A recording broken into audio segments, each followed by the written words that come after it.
Assalamu alaikum to everyone. This is me Professor Maria Skri and today our topic is regression. Previous lecture में हमने regression पढ़ा कि regression आपके पास क्या है कि आपके पास इंडिपेंडेंट वेरिएबल से हम डिपेंडेंट वेरिएबल प्रिडिक्ट और एस्टिमेट करते हैं। जब तक आपके पास इंडिपेंडेंट वेरिएबल मौजूद नहीं होगा आप इंडिपेंडेंट वेरिएबल ना प्रिडिक्ट कर सकते हैं और ना ही एस्टिमेट कर सकते हैं। साथ ही हमने एक रिग्रेशन लीनियर रिग्रेशन इक्वेशन पढ़ी थी जो आपके पास थी y is equals to A plus B X. उससे हमने टू नॉर्मल इक्वेशन जनरेट की जो आपके पास है sum of y is equals to N A plus B sum of x and second is sum of x Y is equals to a plus a sum of x plus b sum of x square. Solving these normal equations simultaneously, अगर हम इन दोनों equation को simultaneously solve करें तो आपके पास we get the values of a and b, a और b की value generate हो जाती है which minimize SSA, जो आपके पास किसको मिनिमाइज करती हैं sum of square error को। We can calculate the values of a and b by using the formulas as below, कि अगर हमने a और b को कैलकुलेट करना है तो उसके लिए भी हमें फार्मूलाज चाहिए जो आपके पास क्या है b is equals to sum of x minus x bar y minus y bar over sum of x minus x bar whole square is equals to sum of x y minus sum of x sum of y over n over sum of x square minus sum of x whole square over n। अब इसको अगर हम further solve करें तो आपके पास b का ये second जो फार्मूला है उसको फर्दर सॉल्व करें तो आपके पास ये फार्मूला बनता है b is equals to N sum of x Y के n को हम डिवीजन में जो आपके पास ये n है इसको हम किसके साथ मल्टीप्लाई कर देंगे सम ऑफ एक्स वाई के साथ, तो आपके पास n sum of x y आ जाएगा minus sum of x sum of y over n sum of n multiply sum of x square, जो आप देख सकते हैं आपके पास ये है minus sum of x whole square.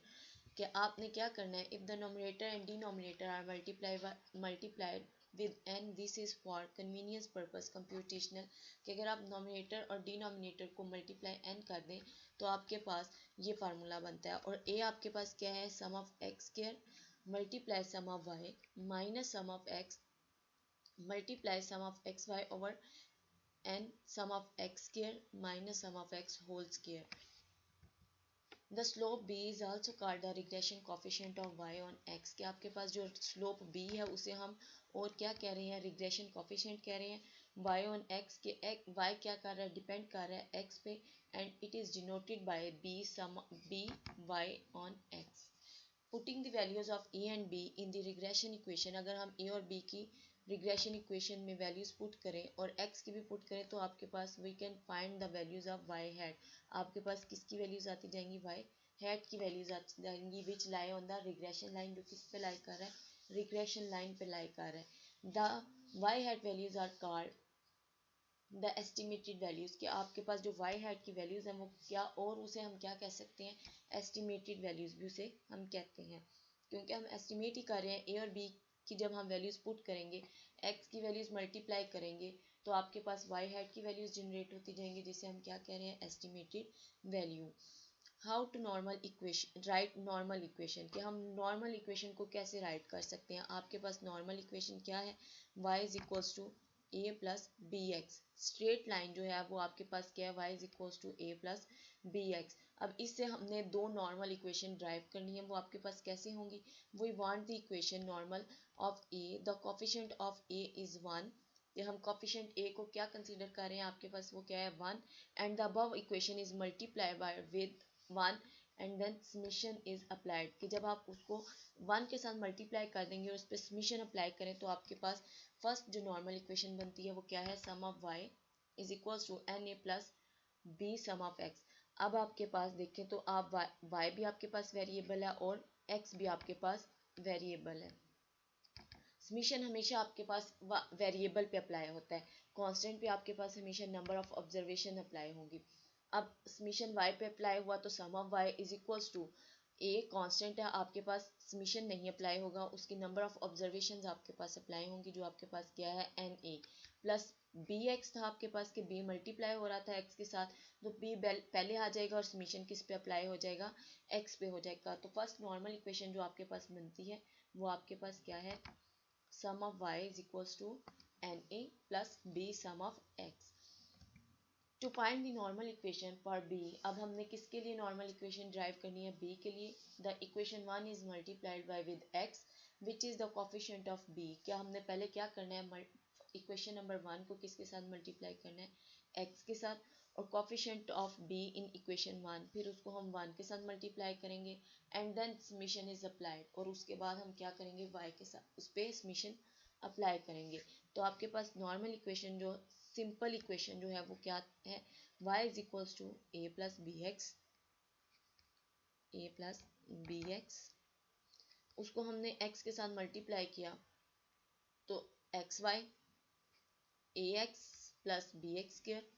Third, जब हमने उस पर समीशन अप्लाई किया, sum of x Y is equals to, अब ए एक्स है तो हमारे पास एक्स वेरिएबल मौजूद है, एक्स पे आपके पास समीशन अप्लाई हो जाएगा और ए आपके पास कांस्टेंट वैल्यू पहले आ जाएगी, plus B sum of X square के बी भी आपके पास पहले आ जाएगा और समीशन किसके अप्लाई ऊपर अप्लाई होगी, एक्स स्क्र पे। This is called normal equation for B. अब ये आपके पास किसके लिए है, बी के लिए। This is normal equation for B and this one is for A. इससे रेलिवेंट हम अपनी एक्सरसाइज का क्वेश्चन नंबर 1 देखते हैं। Compute the regression equation of y on x from the following data using normal equation. अब x की values भी आपके पास गिवन है और y की वैल्यूज भी गिवन है। x की वैल्यूज 25, 30, 40, 50 एंड 65। y आपके पास 6, 5, 4, 8 एंड 7। अब हमने इस पे नॉर्मल इक्वेशन यूज करना है, इस डाटा पे क्या करनी है, हमने नॉर्मल इक्वेशंस अप्लाई करनी है। सॉल्यूशन देखें तो आपके पास दो इक्वेशंस है normal equation. First one, sum of y is equals to N A plus B sum of x and sum of x Y is equals to A sum of x plus B sum of x square. First आपके पास ये रही and second आपके पास ये रही। तो हमें क्या क्या चाहिए, पहले हमें सम ऑफ y चाहिए, हमें सम ऑफ x चाहिए, फिर एक्स स्क्वायर चाहिए। तो हमने पहले क्या करना है, एक्स वाई भी मल्टीप्लाई भी चाहिए।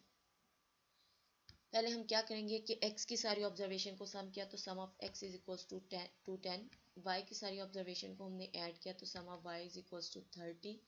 दोनों को मल्टीप्लाई किया, एक्स वाई की वैल्यूज को मल्टीप्लाई किया तो first value 150, second 150, third 160, fourth आपके पास 400 एंड फिफ्थ आपके पास 455। जब हमने इनको ऐड किया तो ये सम ऑफ एक्स वाई आया 13, 15। और लास्ट हमारे पास कॉलम देखे तो वो आपके पास एक्स स्क्वायर का है।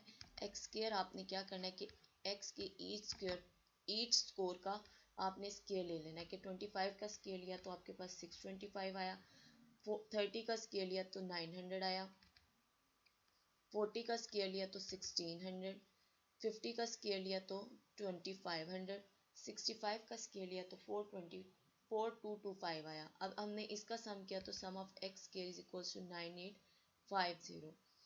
अब हमने क्या करना है कि इन सारी वैल्यूज को हमने इक्वेशंस में पुट करना है कि जो जो हमारे पास फर्स्ट इक्वेशन में रिक्वायर्ड है हम उसकी वैल्यू पुट कर देंगे, जो सेकंड इक्वेशन में रिक्वायर्ड है हम उसमें उसकी वैल्यू पुट कर देंगे। Substituting the values in the normal equation we have sum of y is equals to na plus b sum of x, जो आपके पास फर्स्ट इक्वेशन है। अब उसमें हम वैल्यूज पुट करें तो आपके पास फर्स्ट सम ऑफ y चाहिए तो आपके पास वो 30 है, n आपके पास 5 ऑब्जर्वेशन है 5a plus b sum of x to 10b। अब ये फर्स्ट इक्वेशन हो गई। सेकेंड इक्वेशन आपके पास sum of x Y is equals to a sum of x plus b sum of x square. X y आपके पास 13, 15 to 10a plus sum of x square 9850b। ये second equation हो गई। Solving this two equations कि अब हमने क्या करना है, इन दोनों इक्वेशंस को सॉल्व करना है। We multiply equation 1 by 42 and subtract from equation 2 we get कि हमने फर्स्ट इक्वेशन को इस इक्वेशन को 42 के साथ हमने क्या करना है, मल्टीप्लाई करना है और फिर सेकेंड इक्वेशन में से माइनस कर देना है, सेकेंड इक्वेशन में से माइनस कर देना है। तो आप देखें second equation 13, 15 is equals to 210a plus 9850b। अब मल्टीप्लाई किया हमने फर्स्ट इक्वेशन को 42 के साथ तो आपके पास 1260 is equals to 210a plus 8820b आया। अब हमने इनको सब्ट्रैक्ट करना है, तो आप माइनस के साइन हमारे पास यूज़ होंगे, माइनस माइनस माइनस, ये दोनों 210 आपके पास एक पॉजिटिव है और एक नेगेटिव है, तो दोनों कैंसिल हो गए। 55 आप इज इक्वल्स टू 1030b। अब हमने b की वैल्यू हमारे पास इजीली फाइंड आउट हो सकती है कि हम दोनों को डिवाइड करेंगे तो आपके पास b की वैल्यू आ गई, जो आपके पास क्या है 0.053। Substituting b is equals to, कि अब हमने क्या करना है, b की ये वैल्यू को हमने एक इक्वेशन में पुट कर देना है, तो वो हम किस में करेंगे, इक्वेशन नंबर 1 में। इक्वेशन नंबर 1 में अगर हमने वैल्यू b की पुट की है तो आपके पास क्या है, 30 is equals to 5a plus 210 0.053। अब हमने इसको सॉल्व किया तो आपके पास a की वैल्यू आ गई 3.774। Hence the regression equation of y on x is y hat is equals to 3.774 plus 0.053x। ये अब आपके पास क्या है, रिग्रेशन कोफिशिएंट या रिग्रेशन लाइन।